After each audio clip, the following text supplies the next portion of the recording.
Hello, my name is Todd Butterworth, and I will be working with your students in BC Calculus this year. In this video, I'm going to try to go through what the course will look like, expectations, all that sort of thing. Just a little background on me, in case you're curious. If you're not, feel free to fast forward for the next 30 seconds. This is my 7th to 10th year teaching and 9th year teaching in Danvers, I believe. I've been teaching BC Calculus for the entire time I've been in Danvers. I've changed it several times in terms of kind of what the pacing is and the philosophy and all that sort of thing. And I think I've gotten it to a good place where if your student puts forth the effort that they need to put forth, then they will find success in the course, they will find success on the AP exam, and they will find success hopefully in their future classes, not just math classes, but classes overall. Because one of my goals is to help your student become just a better student, not just a better math student, not just to get them to understand calculus or even do calculus, but to become a better student. If I can get to become a better human, that's even better.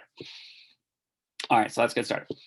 So the pacing and the focus. So the first semester, a little bit more than the first semester probably, the goal is to go through all of the content of the course. So we're not going to do it at a super in-depth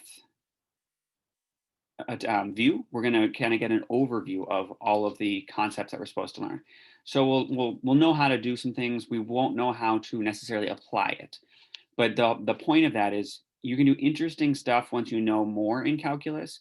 With only small chunks, we just can't do that much and can't do that many interesting questions. Now, to get us to understand or get through all the material and have a brief understanding or a light understanding of everything, we do go pretty fast. I have had to make some changes this year, obviously, because of how often I see them and kind of obviously the way we're interacting and that sort of thing. So I've made some changes, but because normally we would finish the content by the end of December at the very latest. But we're going to aim for, I think it's February break is our current pacing where we're going to finish all the content. So at midterm, we'll be roughly done. We're getting there. We'll be getting there. In second semester, the goal is to then actually do stuff with the calculus. So we'll be doing much more in-depth questions. So the AP test has both multiple choice and free response questions. The multiple choice are pretty narrow in scope, and the free response questions are much broader. So we'll be doing those free response questions second semester. And the kids will be working through those together, and we'll be talking about them. We'll be connecting the content all together.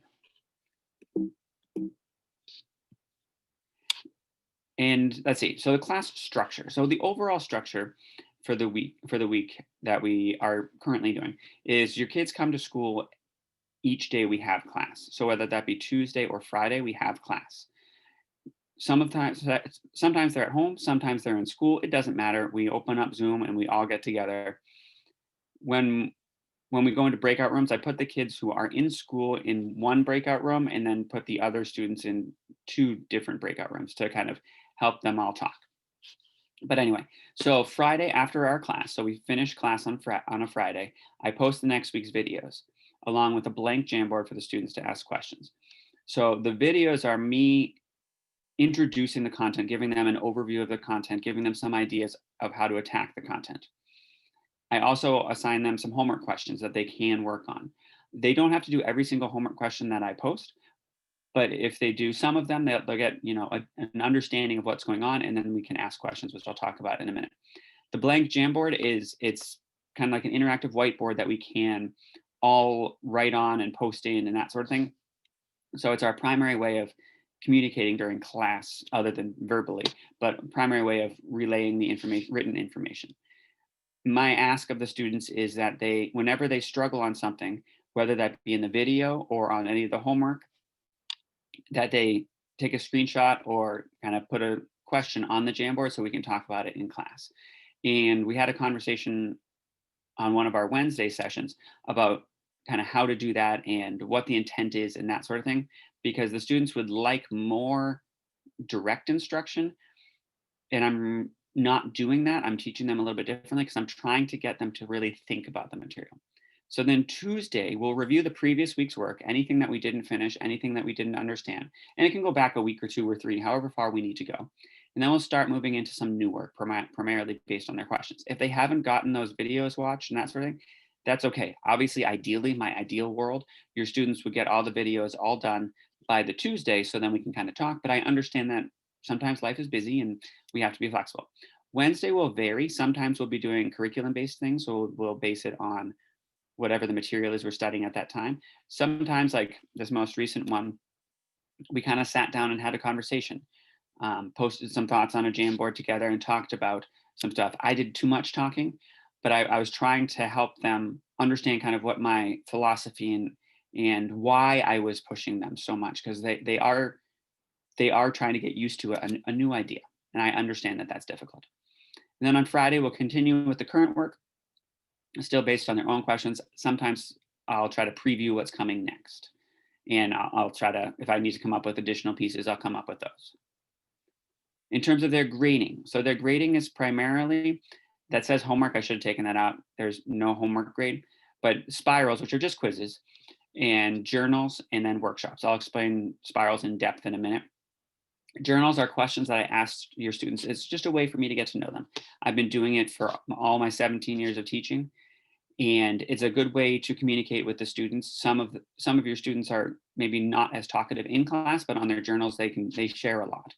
And so it's a way for me to get to know them. And in this environment where it's much harder to kind of have conversations during class about maybe not things that are directly content related, that will help.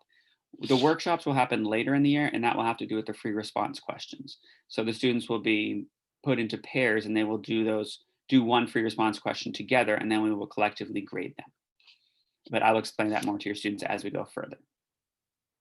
So for the spirals, they're broken down by topic. So students are graded each separate topic on the quiz. So there's spirals. There are 4 sections on the spiral.